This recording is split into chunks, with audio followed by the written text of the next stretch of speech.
Luego de caminar durante 4 días, el 8 de mayo de 2011 llegamos a la Ciudad de México con un documento al que nombramos Pacto por la Paz con Justicia y Dignidad.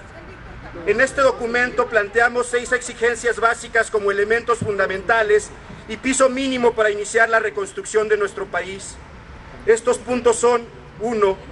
Exigimos esclarecer el asesinato y desapariciones, nombrar a las víctimas y dejar de llamarlas daños colaterales. 2. Exigimos poner fin a la estrategia de guerra y asumir un enfoque de seguridad ciudadana. 3. Exigimos combatir la corrupción y la impunidad. 4. Exigimos combatir la raíz económica y las ganancias del crimen. 5. Exigimos la atención de emergencia a la juventud y acciones efectivas de recuperación y reconstrucción del tejido social. 6. Exigimos democracia participativa. Tal como lo planteamos en aquel entonces, seguiremos potenciando los procesos de transformación a la democracia, exigiendo canales para la democracia participativa a través de una reforma política integral que incluya elementos esenciales como la consulta popular, el referéndum, la revocación de mandato y las candidaturas independientes.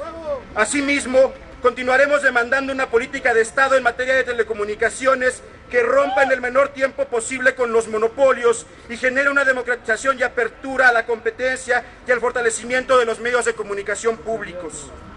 A pesar de que la sociedad civil atendió un llamado de emergencia nacional que planteaba impostergable la necesidad de sentar las bases para la reconstrucción del país, la clase política, ignorando sus orígenes, las razones de su existencia y el valor mismo de la vida, decidió cubrir su rostro desfigurado de opulencias, intereses y más muertes.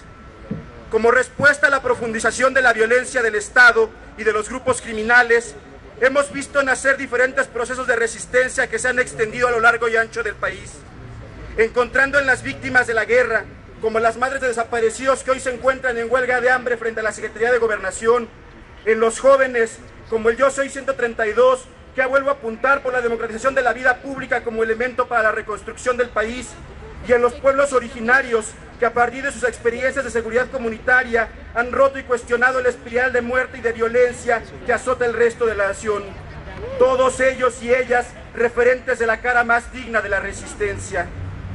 Al igual que lo hicimos desde el 8 de mayo, seguiremos caminando y exigiendo el alto a la guerra, justicia para las víctimas y la transformación a la democracia, elemento indispensable para una paz justa y digna. A diferencia de aquel momento, aquella juventud que manifestó su solidaridad con las víctimas espontáneamente, hoy da cuerpo a un movimiento, el Yo Soy 132, que se ha convertido en un sujeto político de transformación que en nuestro país, y con ello seguiremos caminando hacia adelante. El camino es largo, pero debemos recorrerlo. Callarnos ante la injusticia no es una opción, es un acto de complicidad que no estamos dispuestos a realizar. Nuestra voz y nuestro silencio seguirá incomodando a la clase política. Encontraremos y crearemos los medios para seguir haciéndonos escuchar, porque estando en el momento más oscuro de la noche, solo nos tenemos a nosotros para iluminarla. Atentamente, Movimiento por la Paz con Justicia y Dignidad. ¡Juicio Calderón! ¡Juicio Calderón! ¡Juicio Calderón! ¡Juicio Calderón! ¡Juicio Calderón! Y así también damos la bienvenida a la organización Un Grito Más Fuerte, que dará un mensaje también. Compañero Linares. En cada acompañamiento de los problemas sociales que hoy nos embargan, hemos notado cómo los monopolios de la información inciden de manera directa en los procedimientos de justicia que buscan las madres de los desaparecidos y de los asesinados.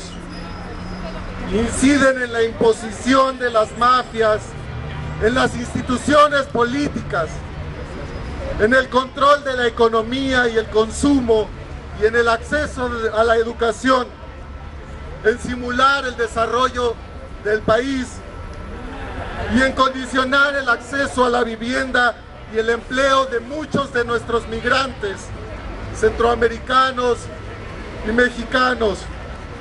¡Basta ya! El grito más fuerte se suma a las demandas propuestas aquí respecto a las exigencias mínimas para la democratización de los medios. Nos enorgullece enormemente la propuesta crítica que el Movimiento 132 ha elaborado para un nuevo momento de las formas de comunicación que requiere nuestro México. Democracia real ya y democracia radical. Suscribimos cada uno de los puntos porque el mundo cambia cuando dos se miran y arden juntos.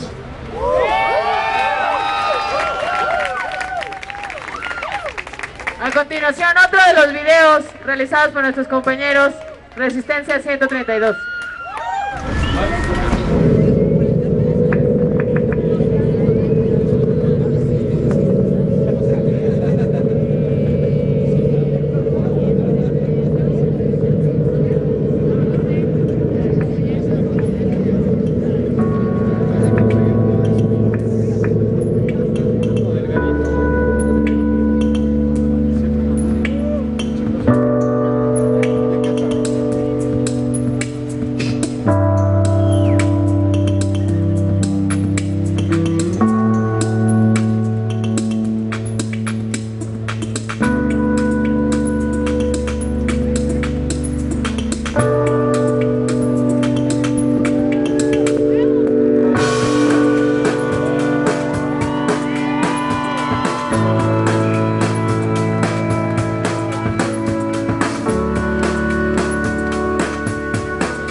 Ese fue el video de Resistencia 132.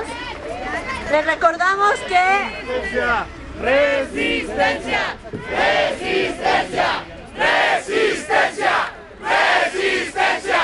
¡Resistencia! también que tenemos un mensaje a continuación, porque en este camino que ha emprendido el 132 está siendo acompañado por muchas organizaciones sociales.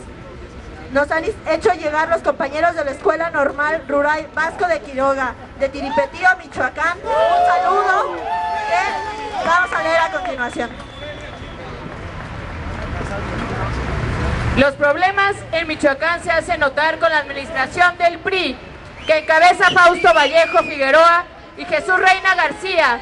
En lo inmediato se hizo notar la política represora y autoritaria que ya todos conocemos, iniciando la agresión al sector estudiantil con las casas de estudiantes de la Escuela Normal, con la estrategia de regular las movilizaciones o manifestaciones.